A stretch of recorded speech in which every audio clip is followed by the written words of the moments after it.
2025 démarre fort pour le Real Madrid, et aujourd'hui on décortique tout. Blessures qui s'accumulent, mercato explosif, concurrence féroce, et une préparation physique qui fait flipper. Si tu veux comprendre pourquoi cette saison peut basculer à tout moment, reste avec moi jusqu'à la fin. Et surtout, abonne-toi pour ne rien manquer, parce que demain on revient avec encore plus d'infos croustillantes sur le Real. Le feuilleton Rodrigo continue de faire trembler le Santiago Bernabéu, alors que depuis plusieurs semaines, on évoquait un possible départ vers le PSG. Voilà qu'une nouvelle piste vient chambouler le marché. Manchester City entre sérieusement dans la danse. Pep Guardiola a mis Rodrigo dans sa liste objectif rêvé. Le coach anglais est fan de ses qualités techniques, de sa polyvalence offensive. Et surtout, City est en pleine réorganisation avec des départs annoncés comme Jack Grealish, James McAtee ou Savinho. Cette vague de départ pourrait ouvrir la porte à Rodrigo dans le 11 mancunien. Côté finance, le Real Madrid reste ferme, mais pas fermé. Le club merengue est prêt à laisser partir Rodrigo, mais à condition qu'il exprime clairement son envie de partir. Le prix demandé tourne autour des 100 millions d'euros, environ 86,7 millions de livres sterling. Cependant, les insiders précisent qu'en cas de volonté affichée du joueur de quitter Madrid, une négociation pourrait faire baisser ce tarif. Le Real ne veut pas garder un joueur contre son gré, mais il ne compte pas non plus brader son talent. Malgré cet intérêt brûlant de City, Rodrigo n'a pas encore fait part publiquement de son désir de partir. Au contraire, sa récente convocation pour le match amical contre le WSG Tirol montre qu'il fait toujours partie des plans à court terme de Xabi Alonso. Le Real attend donc sa décision, et les prochaines semaines risquent d'être cruciales pour savoir si Rodrigo restera à Madrid ou s'il prendra la direction de l'Angleterre. Camavinga out. Le milieu en alerte rouge, c'est le genre de nouvelle qui fait grimacer tout le Santiago Bernabéu. Eduardo Camavinga s'est blessé à la cheville droite. Diagnostic, entorse. Et même si le staff médical reste prudent sur la durée d'indisponibilité, cette blessure tombe au pire moment possible. Pourquoi? Parce que le milieu de terrain du Real est déjà en mode urgence.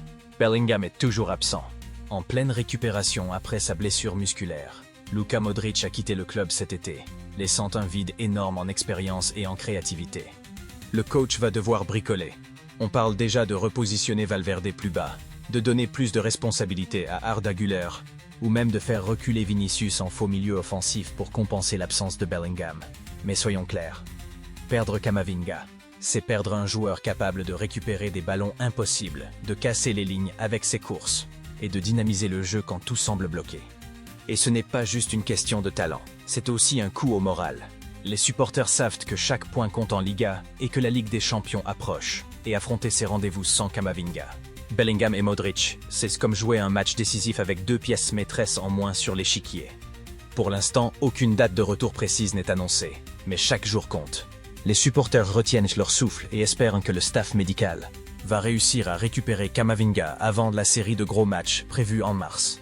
En attendant, le mercato d'hiver pourrait redevenir un sujet brûlant.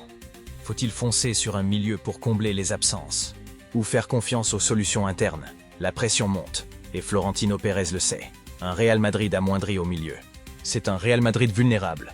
Et ça, personne ne veut le voir en 2025. Depuis son arrivée sur le banc madrilène, Xabi Alonso ne laisse rien passer. Fini les passes droits, terminez les statuts intouchables, ici.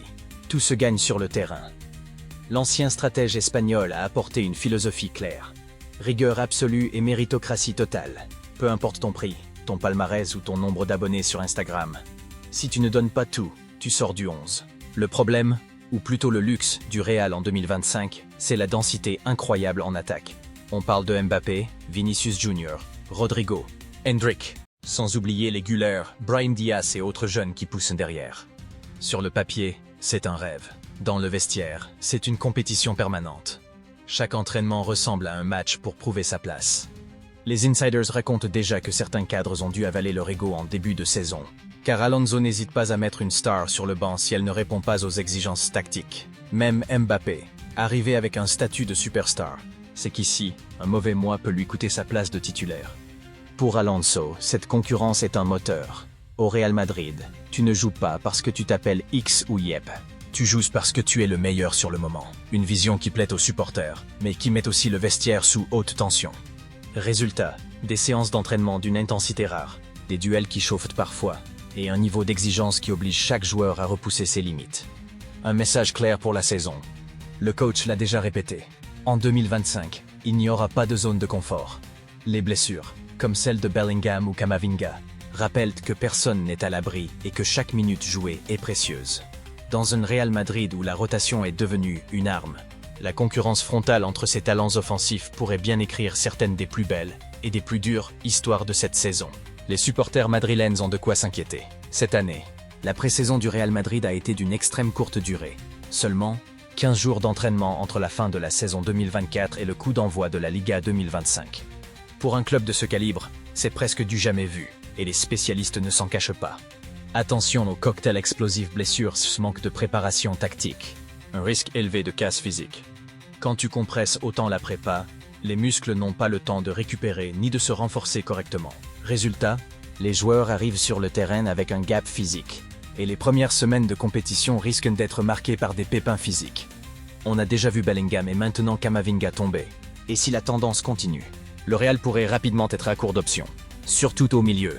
Mais ce n'est pas qu'une question de muscles. La préparation, c'est aussi le temps qu'un groupe met à assimiler un système de jeu, à construire des automatismes et à comprendre les consignes du coach. Avec seulement 2 semaines pour bosser, le risque que le collectif soit encore en rodage lors des premiers gros rendez-vous est réel. Le message est clair.